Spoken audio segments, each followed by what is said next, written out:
Hola, bienvenidos al canal del IFT. Como sabéis, en el IFT nos gusta mucho hacer divulgación y explicar el tipo de ciencia que hacemos. Muchas veces para hacer divulgación utilizamos analogías para transmitir conceptos físicos que pueden ser complicados e intentar acercarlos a experiencias de la vida más cotidiana. Esto muchas veces lleva a una complicación, y es que cuando tienes un concepto físico complicado y fuera de nuestra experiencia cotidiana e intentas acercarlo a algo cercano a nuestra experiencia cotidiana, muchas veces las sutilezas o las complejidades del concepto físico acaban diluidas al transmitirlas mediante estas analogías.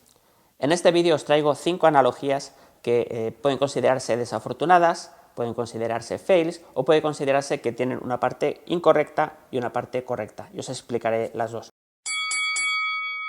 La primera analogía tiene que ver con una manera de explicar cómo funciona la gravedad según la descripción de la relatividad general de Einstein. Es muy usada en museos de ciencias y en todo tipo de exposiciones y consiste en esta superficie curvada en la que se coloca cierta canica y dándole cierto impulso comienza a dar vueltas y vueltas y más vueltas hasta que poco a poco va cayendo hacia un agujero. Esta analogía es bastante poética, es inspiradora, es muy divertida y es muy interactiva, pero tiene cierto punto de posible confusión. Básicamente, el punto acertado de la analogía es que intenta representar que la razón por la que los planetas como la Tierra orbitan alrededor de grandes masas como el Sol es que se desplazan por un espacio-tiempo curvo que está simulado por esta superficie curva sobre la que se desplaza la canica. Claramente transmite de una forma muy tangible que la gravedad está asociada a la curvatura. El punto en el que en esta analogía es más incompleto es que la razón por la que la canica se desliza a través de esta superficie curvada en realidad no tiene tantísimo que ver con que el espacio sea curvo como con que sobre la canica moviéndose está actuando la gravedad de la Tierra que está debajo. Y sobre la canica actúa además la fuerza de la presión de la superficie contra la canica que no deja que se caiga al suelo. En la vida real, en el universo, en la relatividad general de Einstein, la razón por la que los planetas giran alrededor de las estrellas y los astros se mueven según las órbitas gravitacionales tiene que ver con que el espacio está curvo per se y las partículas están moviéndose en ese espacio curvo de una manera totalmente libre de fuerzas. De manera que el concepto profundo en la relatividad general de Einstein es que en cierto sentido la gravedad no es una fuerza, las partículas se mueven libres de fuerzas, pero describen curvas porque se mueven por un espacio-tiempo curvo. Así que, como podéis ver, la analogía tiene su punto inspirador, tiene su punto correcto, pero también tiene su parte incompleta que se deja quizás un poquito fuera un concepto esencial en la relatividad general, y es que las partículas que se mueven solo bajo la acción de la gravedad se comportan como libres de fuerzas. Otro aspecto en el que la analogía no es correcta del todo es que la superficie curvada del museo describe una curvatura espacial. Sin embargo, el tiempo transcurre exactamente de la misma manera que en la física newtoniana. Sin embargo, en la relatividad general es extremadamente importante que también el tiempo, como parte del espacio-tiempo, participa dentro de la curvatura. Y hay muchísimos fenómenos como la dilatación temporal, el corrimiento al rojo, etcétera, etcétera, que están asociados a fenómenos gravitacionales debidos a la curvatura del tiempo en la relatividad general. Otra variante de la misma analogía consiste en cuando se explica que las masas deforman el espacio-tiempo de la misma manera que una masa colocada sobre una tela elástica acaba deformándola y eso afecta al movimiento de otras partículas. Eso es correcto en cierto sentido, en el sentido de que las masas curvan el espacio y esto proporciona una buena analogía en ese aspecto. Pero, de nuevo, es fundamental para que este mecanismo de tumbarse encima de una cama elástica funcione, es esencial el efecto de la gravedad de la Tierra que está ejerciendo sobre todo el sistema en tu museo o en la exposición. En la relatividad general no es necesario que exista ninguna acción externa ni ninguna fuerza externa que obligue a que las masas curven el espacio-tiempo. Es algo intrínseco en la teoría y en la naturaleza que las masas y energías crean una curvatura del espacio-tiempo. Pasamos al siguiente ejemplo. El siguiente ejemplo también tiene que ver con la gravedad, pero más en relación con cómo es la expansión del universo. Seguramente habéis visto muchas veces, y de hecho en el IFT tenemos vídeos explicándolo de esta manera, que la forma en la que se expande el espacio-tiempo y unas galaxias se alejan de otras es como si tomáramos un globo con puntitos pintados y lo infláramos de manera que los puntitos se separan.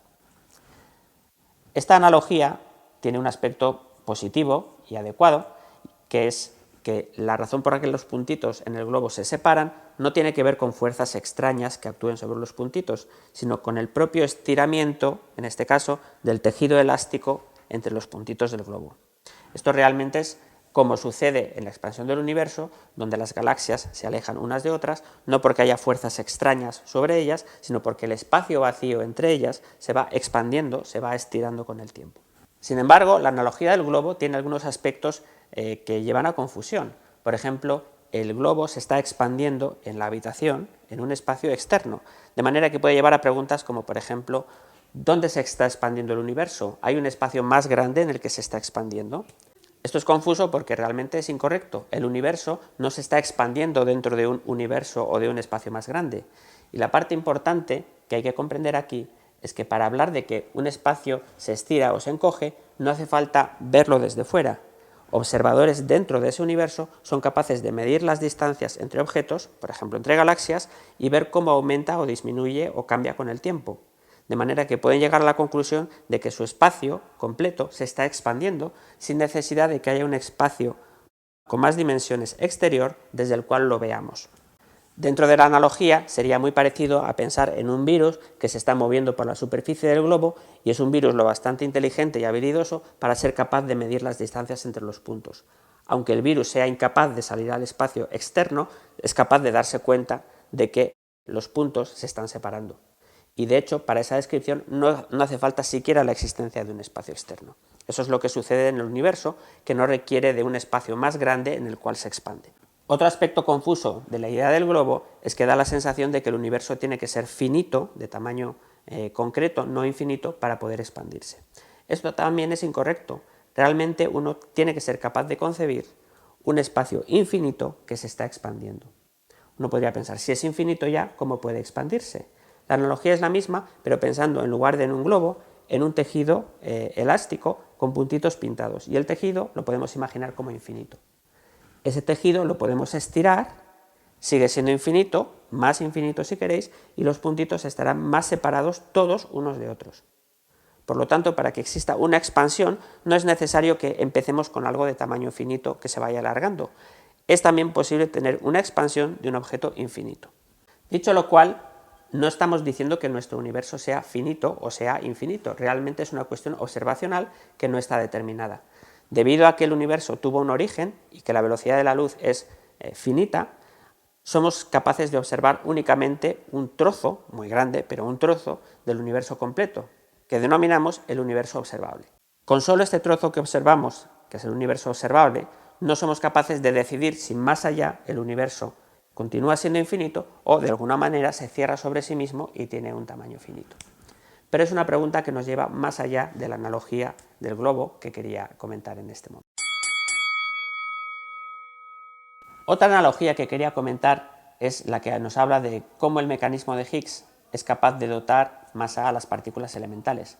Se habla muchas veces de que las partículas, cuando se desplazan por el vacío, realmente se están desplazando por un medio, que podemos imaginar como un fluido o una mermelada, y que experimentan cierto rozamiento con ese fluido que afecta su movimiento y acaba frenándolos y dotándolos de masa, por lo tanto. Se moverían más despacio que la velocidad de la luz. Esta analogía tiene su punto acertado, consistente en explicar que el vacío no está vacío, sino que está lleno de un algo y que las partículas elementales son capaces de interactuar con ese algo y que eso afecta su movimiento. La parte desacertada, desafortunada de esta analogía, el fail de esta analogía, es que esta interacción de las partículas elementales con el campo que llena el vacío no es un rozamiento, porque un rozamiento, por definición o por nuestra intuición cotidiana, es algo que acaba frenando a las partículas, robándoles energía y dejándolas en reposo. El mecanismo de Higgs no funciona de esa manera. El campo de Higgs no roba energía a las partículas ni las frena. Las partículas se siguen moviendo a una velocidad constante y mantienen su energía constante. Es verdad que hay una interacción entre las partículas y el campo de Higgs, pero esa interacción consiste no en un rozamiento, sino en una contribución a su energía interna que se traduce en, utilizando E igual a mc², se traduce en la aparición de una masa en reposo de las partículas. Por poner un ejemplo, una partícula elemental inmersa en el vacío, es decir, en el campo de Higgs, experimenta esa interacción con el campo de Higgs que le dota de una masa en reposo. es decir, no hace falta que la partícula se mueva a través del campo de Higgs para que adquiera una masa. Esto es algo que no está bien capturado en la analogía del rozamiento, porque una partícula en reposo no rozaría y por lo tanto parecería que no hay interacción con el campo de Higgs. Por lo tanto, este es un aspecto donde esta analogía del rozamiento con el vacío falla. La analogía correcta sería hablar de interacción de las partículas con el campo de Higgs que está en el vacío. Sobre la aplicabilidad y el uso y abuso de esta analogía podéis ver este vídeo de Álvaro de Rújula en el que explica cómo funciona y en qué no funciona esta analogía. La siguiente analogía de la que os quería hablar tiene que ver con teoría de cuerdas, que ya sé que debo un vídeo sobre teoría de cuerdas y teoría M. Estamos en ello. Muchas veces se expresa que en la teoría de cuerdas las partículas elementales no son puntos, sino que son pequeñas cuerdas en vibración y que los diferentes modos de vibración de la cuerda corresponderían a las diferentes partículas elementales que conocemos. En ese sentido se habla de que es muy similar a cómo una cuerda de violín o de guitarra o un tubo de aire en un órgano tiene ciertas vibraciones que corresponden a diferentes notas musicales, de manera que las diferentes notas musicales serían las diferentes partículas elementales y el medio que las sustenta sería la cuerda. Esta analogía es muy útil para entender que las diferentes partículas elementales que conocemos estarían, en teoría de cuerdas, descritas de una manera unificada en términos de un único objeto subyacente, que sería la cuerda que vibra. Sin embargo, hay un punto que es importante en el que la analogía no es del todo precisa. A lo mejor esto es hilar muy fino, pero me vais a dejar hacerlo. Las cuerdas de violín o los tubos de aire dentro de un órgano están formados de un medio material. Las moléculas que forman la cuerda, las moléculas de aire que están dentro del tubo del órgano, etcétera, etcétera. Este medio material permite vibraciones de diferentes tipos. En particular, permite vibraciones de tipo transverso, en el que la cuerda se mueve hacia arriba y hacia abajo, pero también admite vibraciones de tipo longitudinal, y las dos son importantes tanto para la nota como para el timbre del sonido. Sin embargo, en teoría de cuerdas, las cuerdas que se estudian tienen cierta invariancia, que tiene que ver con la invariancia relativista en el volumen de la cuerda, que básicamente nos dice que la única manera que tienen las cuerdas de vibrar es en las direcciones transversas. Las cuerdas, en teoría de cuerdas, no están hechas de un medio material, por lo tanto no son capaces de vibrar a lo largo de sí mismas. Esto parece una sutileza, pero es muy importante a la hora de contar los grados de libertad que tiene una cuerda y de que reproduzcan el conjunto de partículas que se supone que describen. Por ejemplo, cosas como el gravitón o cosas como los bosones Gauge de las diferentes interacciones. Y también es importante para el cálculo de la denominada dimensión crítica de la teoría de cuerdas, es decir, para decir cosas como que teoría de cuerdas vive de forma natural en 10 dimensiones, y hay que compactificarla, etcétera, etcétera, pero vive en un número de dimensiones fijo y dado que depende precisamente de este comportamiento de las cuerdas que no son capaces de vibrar en las direcciones a lo largo de sí mismas, solo en las direcciones transversas. La última analogía de la que quería hablar es el gato de Schrödinger. Es una forma de intentar explicar que en mecánica cuántica un objeto, un sistema, se puede encontrar en dos estados al mismo tiempo o en una superposición de estados. La idea consiste en encerrar un gato dentro de una caja en la que existe un veneno con cierta probabilidad de activarse o desactivarse. La probabilidad es cuántica, está determinada, por ejemplo, por un proceso de desintegración de una partícula, de tal manera que, pasado cierto tiempo, el sistema se encuentra en una superposición cuántica de veneno activado o veneno no activado, y por lo tanto, gato muerto o gato vivo. Por lo tanto, nos encontraríamos con un sistema grande, macroscópico, como el gato, en una superposición cuántica de estados. Finalmente, solo al abrir la caja, el observador puede en ese momento determinar si el gato está vivo o está muerto, y es en ese momento cuando la indeterminación cuántica se colapsa, es el llamado colapso de la función de onda o colapso del estado cuántico, y termina en un estado definido de gato vivo, gato muerto. Esta analogía es muy útil para intentar transmitir de forma cotidiana un concepto muy abstracto como es el de la superposición cuántica. Es muy eficaz en eso y por eso se ha utilizado desde los tiempos de Schrödinger y sigue siendo un tema de mucho debate intelectual y filosófico hoy en día. Sin embargo, hay un punto en el que en esta analogía puede llevar a cierta confusión. Está claro que las superposiciones cuánticas de objetos microscópicos como partículas elementales o átomos o incluso moléculas grandes, existen. Sin embargo, según vamos aumentando el tamaño del sistema que estamos estudiando, empiezan a haber otro tipo de efectos en los que el sistema interactúa con su medio ambiente y que destruyen las correlaciones cuánticas que son fundamentales para que exista la superposición cuántica.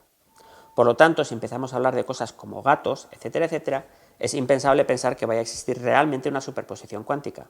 Por lo tanto, esta analogía es un poco llevar al extremo dramático una situación que es totalmente natural dentro de la mecánica cuántica microscópica. Uno podría pensar que quizás si uno aísla el sistema, como vamos a decir el gato o el sistema macroscópico, suficientemente del medio ambiente, podría llegar a alcanzar esta especie de superposición cuántica y que la paradoja del gato de Schrödinger o el problema del gato de Schrödinger o la analogía del gato de Schrödinger se realizaría. Sin embargo, esto no es realista. Para que un sistema macroscópico puedas llamarle gato, tiene que tener las propiedades de un gato. En particular, un gato es un mamífero, tiene cierta temperatura y, como todos nosotros, emite una cierta radiación de cuerpo negro con una cierta temperatura que es la de su cuerpo. En concreto, entonces, el gato, dependiendo si está vivo o muerto, emitiría de una manera o de otra y tendría una cierta interacción diferente con esta radiación que ha emitido. Es decir, es absolutamente imposible aislar completamente el gato de su entorno, porque parte de ese entorno es creado por él mismo a través de su ser gato, que es tener cierta temperatura corporal. Y esto es solo un ejemplo. Los ejemplos de interferencias con el medio ambiente que destruyen las correlaciones cuánticas ocurren por todos los lados, sobre todo cuando aumentas el tamaño cada vez más. De hecho, esta es una de las razones por la que es complicado construir sistemas físicos que funcionen como ordenadores cuánticos, dado que un ordenador cuántico será cada vez más potente cuantos más qubits o bits cuánticos tenga. Este número no puede aumentar demasiado porque enseguida empieza a haber interacciones con el entorno debido a la temperatura, debido a la radiación que se emite, etcétera, etcétera, que destruyen las correlaciones cuánticas y las superposiciones necesarias para que el funcionamiento del ordenador sea realmente cuántico. En realidad, esta analogía del gato de Schrödinger se parece más a un Gedankenexperiment, un experimento mental, en el sentido de que se trata de tomar una propiedad de un sistema físico y aplicarla a un sistema en el que funciona de manera extrema, en cierto modo, de tal manera que pueda plantearte ciertas cuestiones que puedas intentar entender y progresar sobre cómo funciona, cuáles son las leyes físicas que se aplican a esos sistemas físicos. El tema de los Gedankenexperiment es extremadamente interesante, así que si estáis interesados podemos hacer un vídeo explicando diversos Gedankenexperiment y qué propiedades físicas se llegaron a deducir pensando sobre este tipo de cuestiones. Dejádnoslo por favor en los comentarios. ¿Quiere decir todo esto que las analogías son realmente una herramienta inútil y que no funcionan como deberían? ¿Tenemos que responsabilizar a los divulgadores sobre utilizar estas analogías? No pienses nombres, no pienses nombres. Bueno, realmente las analogías cumplen su papel, es decir, sirven para transmitir cierta parte de la información y por supuesto no es la información completa. Sin embargo, pueden servir de inspiración, pueden servir de motivación y pueden servir para intentar transmitir de una forma sencilla conceptos que de otra manera quedarían en meras fórmulas inaccesibles para el público más general. Y con esto terminamos el vídeo sobre las 5 analogías, quizás no tan acertadas en algunos aspectos y en qué sentido se pueden mejorar. Si nos hemos dejado algún ejemplo fuera o si pensáis que hay otra analogía que es interesante, nos la podéis dejar en los comentarios. Por último, con este vídeo no queremos decir que la divulgación sea algo poco interesante o que no se pueda hacer a través de analogías. Simplemente hay que hacerlas con la cautela oportuna e indicando cuáles son las limitaciones de estas analogías. En el IFT nos encanta, de hecho, hacer divulgación. Y no solo en física o en ciencia. Por eso estamos organizando el evento Cultube 2.0 La Venganza. Aquí tenéis un vídeo donde Crespo os explica de qué se trata. Va a tener lugar el viernes 11 de octubre y lo vamos a retransmitir en directo en nuestro canal. Así que os animamos a verlo en streaming y suscribiros al canal, darle a campanita para poder verlo en directo. Vamos a tener a 10 de los mejores youtubers en divulgación cultural en diversos ámbitos: música, cine, ciencia en diversas ramas, medicina, etcétera, etcétera. El año pasado resultó fantástico y este año esperamos que se repita ese éxito, así que os esperamos todos en nuestro canal, en el directo. Nos vemos este viernes 11 a las 6 de la tarde, hora de Madrid. ¡Chao!